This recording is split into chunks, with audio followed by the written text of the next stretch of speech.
Far from the bustling cities of America, deep within the humid jungles of Guyana, a settlement named Jonestown was carved out of the wilderness. It was built on promises of a perfect world, a haven of equality, safety, and hope. Hundreds of people flocked there, believing they had finally found a sanctuary free from the injustices they had known. But as the dense green canopy hung heavy over the community, the quiet truth began to settle in. They hadn't stepped into a paradise. They had stepped into a cage. This cage was built on devotion, fear, and the dangerous charisma of one man who demanded loyalty that bordered on worship. Day by day, the cracks in this utopia began to show. You could see it in the tired eyes of mothers, in the trembling hands of the elderly, and in the forced smiles of those who whispered their doubts only under the cover of darkness. No one dared to speak out, because to question the dream was to question the dream maker himself. And in Jonestown, that was a line you did not cross. Life became a routine of long, grueling hours of labor, constant surveillance, and nightly speeches that twisted hope into threats. The jungle wasn't the only thing closing in on them. A suffocating sense of control permeated every corner of the settlement. An uneasy tension hung in the air, a feeling that Jonestown itself was holding its breath, waiting for something to snap. That moment came when visitors from the outside world arrived: reporters, officials, and concerned families. Frightened residents saw a glimmer of hope and began slipping desperate notes into the hands of the newcomers, revealing the truths that had been buried under months of fear. What followed was a chain of events so swift, so chaotic, and so tragic that it felt like the jungle swallowed the moment whole.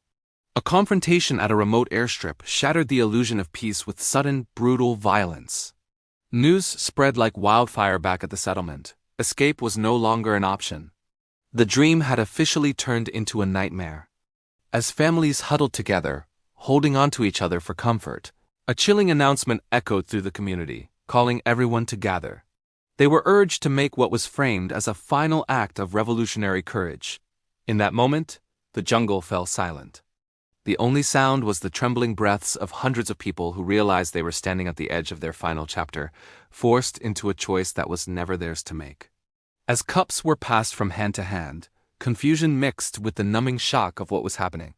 The world heart would soon break for the victims who had trusted too deeply and followed too loyally, trapped by a belief that once gave them strength but now demanded everything from them. In those last moments, some prayed, some begged for their children's lives, and some simply stared blankly, unable to comprehend how a promise of community had twisted into such an unthinkable tragedy. When the silence finally settled over the land like a heavy fog, Jonestown became more than just a place. It became a warning carved into history. It stands as a terrifying reminder that blind faith can be as dangerous as any weapon, and that the human need to belong is powerful enough to lead even the strongest souls into darkness. The painful lesson that rose from the ruins of Jonestown echoes through the generations. True community is built on freedom, not fear, on choice, not control. No dream, no ideology, and no leader is worth surrendering the one voice that protects your very life. Because when you silence your doubts, you also silence your survival. Thank you for watching. If you or anyone you know is struggling, remember that help is available. You are not alone, and there are resources that can provide support. Please take care.